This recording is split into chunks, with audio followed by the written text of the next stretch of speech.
మనతో పాటుగా భాస్కర్ అన్న కూడా ఉన్నాడు. అన్న ఎట్లా ఉండేది అందశ్రీ మీతో పాటుగా? అందశ్రీ అన్న ఉస్మానియా యూనివర్సిటీలో ఎన్సీసీ నుంచి మొదలుకుంటే తార్నాక వరకు ఏ హాస్టల్ దగ్గర పోయినా, ఏ హాస్టల్ టీ కొట్టు దగ్గర పోయినా, ఏ డిపార్ట్మెంట్ మెట్ల దగ్గరికి పోయినా, ఏ చెట్టును అడిగినా పుట్టను అడిగినా అందశ్రీ అన్న వాటన్నిటితోటి తన జీవితాన్ని పెనవేసుకున్న ఒక బంధం ఉంటుంది. అంటే విడదీయరాని ఆత్మీయ అనుబంధం ఉస్మానియా యూనివర్సిటీతో ఉన్నది, ఉస్మానియా యూనివర్సిటీ గడ్డతో ఉన్నది, ఉస్మానియా ఉద్యమంతో ఉన్నది.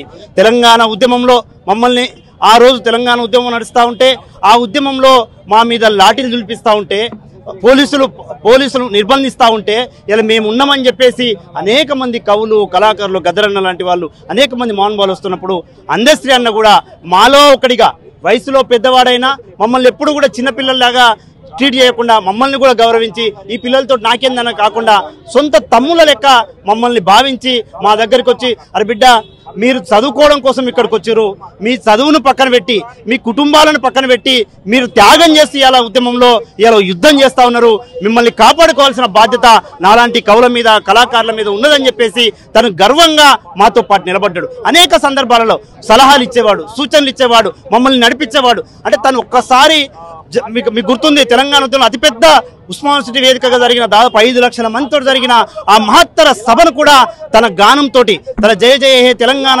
గానంతో ఉర్రుతలూగించిన సందర్భం. అంటే ఉస్మానియా యూనివర్సిటీ విద్యార్థులకు అండగా నిలబడడం ద్వారా ఈ తెలంగాణ సమాజానికి అండగా నిలబడవచ్చు అని చెప్పేసి, ఏ కులము లేకుండా, ఏ మతం లేకుండా మనుషులందరూ సమానమే అనే విధంగా ఇలా తెలంగాణ ఉద్యమంలో ఆ రోజు తన ఒక కళలు కానీ తెలంగాణ రాష్ట్రం రావడం ద్వారానే ఇలా అమరవీరులకు ఆత్మకు శాంతి దొరుకుతున్న విధంగా ఆ రోజు అమరవీరులను స్మరించుకుంటూ పాటలు పాడే విధంగా అన్ని రకాలుగా మమ్మల్ని ప్రోత్సహించేవాడు. నిజంగా చాలా బాధ అనిపిస్తుంది. తెలంగాణ రాష్ట్రం వచ్చిన తర్వాత 10 ఏళ్ల పాటు తనకు రావాల్సిన గుర్తింపు కావచ్చు, తనకంటే వ్యక్తిగతంగా కాదు, తన పాటకు, తన సాహిత్యానికి రావాల్సిన గుర్తింపును కావాలని చెప్పేసి ఆనాటి పాలకులు తొక్కిపెడితే ఈరోజు గౌరవ ముఖ్యమంత్రి రేవంత్ రెడ్డి గారు ప్రజాప్రభుత్వం ఏర్పడిన తర్వాత తెలంగాణ కవులను, కళాకారులను గౌరవించుకొని వాళ్ళకు సత్కరించుకొని వాళ్ళను ఆ పాటను కూడా రాష్ట్ర గేయంగా అధికారికంగా ప్రకటించిన రోజు ఆ భావోద్వేగ క్షణాలను అందశ్రీ గారి ముఖంలో దగ్గరను మేము ఆ సభలో భాగమై చూసినాం. నిజంగా మా అందరికి కూడా చాలా గర్వకారణంగా ఉన్నది. కాకపోతే అందశ్రీ అన్న హఠాన్ మరణం అనేది అందరి గుండెలను గాయపరిచింది, అందరిని ముక్కలు చేసింది.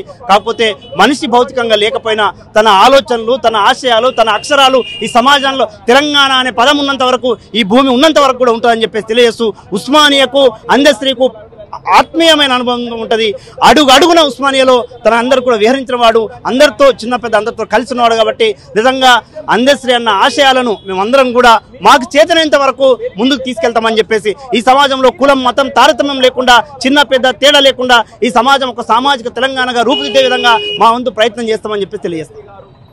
అసలైన తొలి వెలుగు. ఫాలో వాట్సాప్ @తొలి వెలుగు official.